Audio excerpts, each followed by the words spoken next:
Welcome to another episode of our video series of the mechanics of human existence. It's good to be back.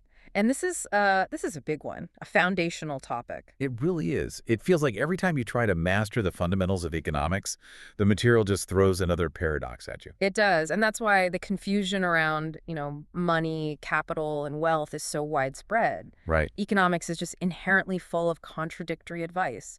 You're told saving is virtuous, but then if everyone saves, the economy seizes up. It's a balancing act. A very precarious one. And that's our mission today. We want to unpack the relationship between these three core concepts: money, static wealth, and mobilized capital. Because how they flow or don't flow defines everything: history, class, even modern conflict. So if we can clarify this economic trinity, we can clarify the engine of power itself. Exactly. And to cut through the noise, let's start with a simple analogy, a very practical one that separates the concepts instantly. Think of water. Okay, I'm ready for the metaphor. So, money, the cash in your pocket, is the water you pour into a glass and drink immediately. Okay. It is immediate expenditure. It's consumed, it's gone. You need it for daily transactions, paying for electricity. It's a cost. Gone forever. Total liquidity. Then you have wealth. Your Yeah. static holdings. This is the vast reservoir of water collected behind a huge dam. Okay, so it's stored potential. Or, to use a different image, it's the huge supply of potatoes sitting untouched in your cool, dark cellar. It represents stored value, but it is, for now, completely idle.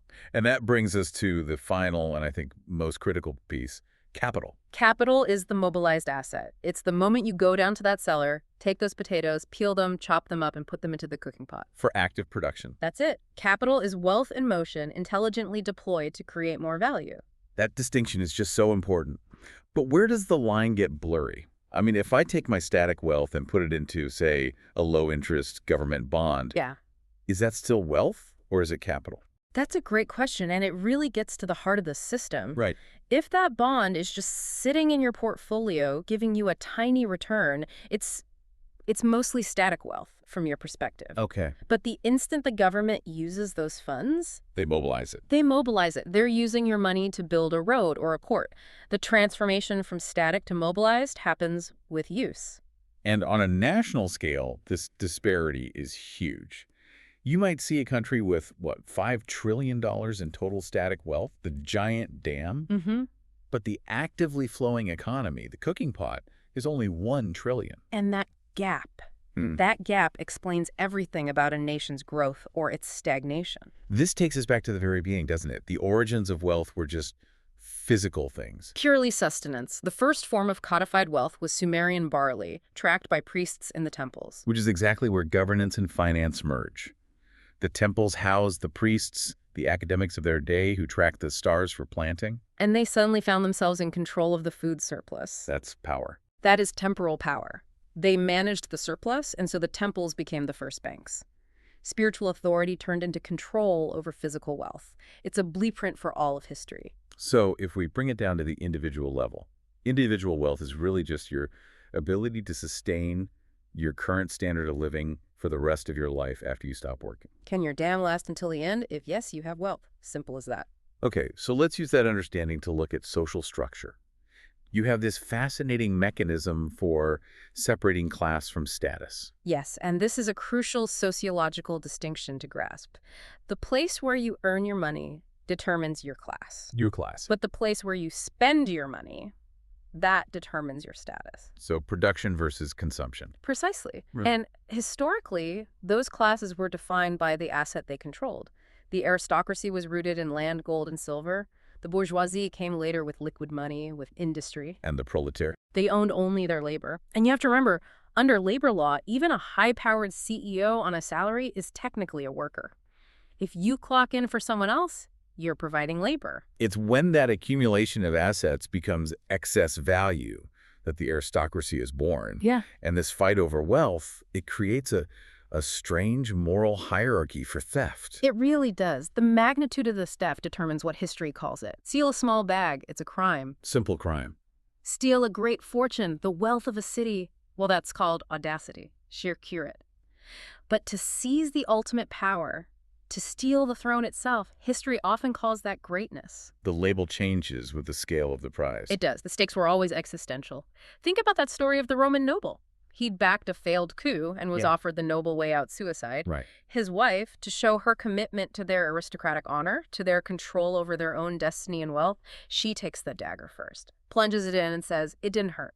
It's an extreme example of noblesse oblige. A deadly one. And it shows why distributing power is so hard. It's never just about ideas, it's about distributing that stored wealth that people will literally die to protect. And the fight is always over the records. The ledgers, the isenia that say who owns what. Absolutely. Think about the Magna Carta in 1215. It wasn't just a philosophical document, it was the starting gun for forcing the King of England to share his divine authority over the kingdom's assets. And we see this pattern everywhere. Everywhere.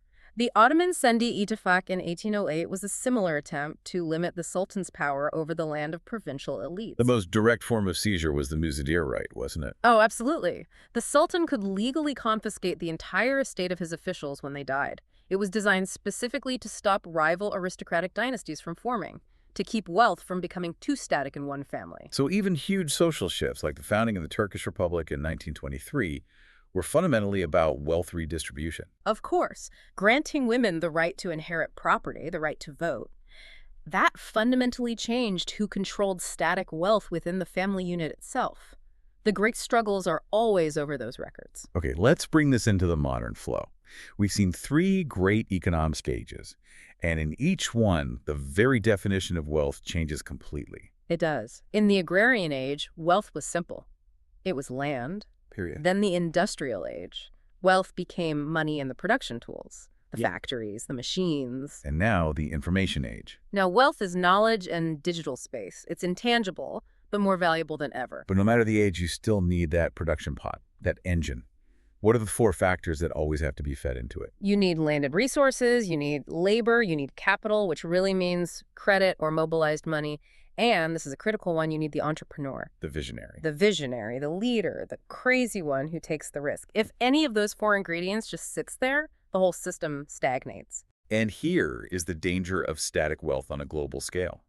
Wealth sitting in the dam, potatoes rotting in the cellar, it actively prevents growth. This is where the analysis of developing nations is so revealing. You see that in many of these economies, the vast majority of wealth owned by the top 1% is completely static. Oh.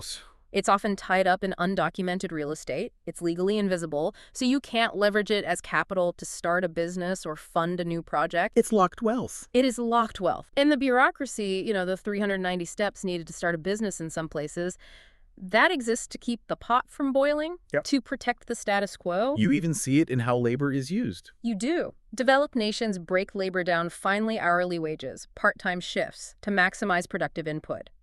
In many developing nations, labor is used in big, inefficient monthly blocks. It's like throwing the whole unpeeled potato into the pot. Wars have always been the noise created by wealth changing hands. If 70% of a medieval state's economy was the war sector, what does that conflict look like today? Today, it's the geopolitical struggle for the new supply routes. We hear about the Arctic Ice Road or the Desert Road. These are not just lines on a map. They're strategic alternatives. They're designed to bypass the traditional choke points. The Suez Canal, the Panama Canal. Why is that so critical right now? Because the wealth of the information age is all about speed. Bypassing those old Silk Road pathways can shave weeks off transit time. That drastically cuts costs and maximizes the velocity of global capital. The fight over these routes is the fight for the next century's wealth flow. Which brings us to the moral economy. The lending paradox. The great religious traditions all struggled with this, with rules about interest. Right, and to understand this, you need to grasp a fundamental economic identity. The equation is, total money in the system times its velocity must equal the liquid place. Total goods produced times their price. Money times velocity equals goods times price. Correct. So when you increase the money supply through lending, through debt, but you don't increase production, you don't make more goods, The price has to go up. the price automatically rises. That is inflation. It's the direct result of expanding the money system faster than the productive pot. And that's the real difference between predatory lending and acceptable interest. Exactly. The historical prohibitions against usury weren't against reasonable interest on productive loans. They were against the kind of exploitation that destabilizes the whole system. Where the lender just ends up seizing the borrower's static wealth. Yes. Usury is fundamentally unnatural because it accelerates inflation and concentrates assets, which leads to collapse.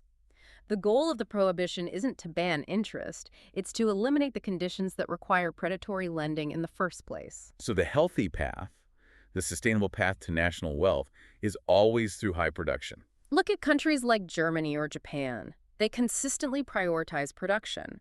When production is high, the need for excessive borrowing is low. Inflation and interest rates stay low. The less you produce, the more debt you need. And the higher the interest rates go, it's a vicious cycle. This all ties back to societal health, to this idea of wise wealth. It does. Developed nations have cultivated systems for giving the excess. Large corporations use foundations to funnel that excess wealth back into their community museums, universities, hospitals. It oils the machine. It prevents societal resentment, and it keeps wealth flowing in a productive, non-exploitative loop. But in nations that have suffered from deep economic trauma, where do people put their faith? Their money. They hold wealth static.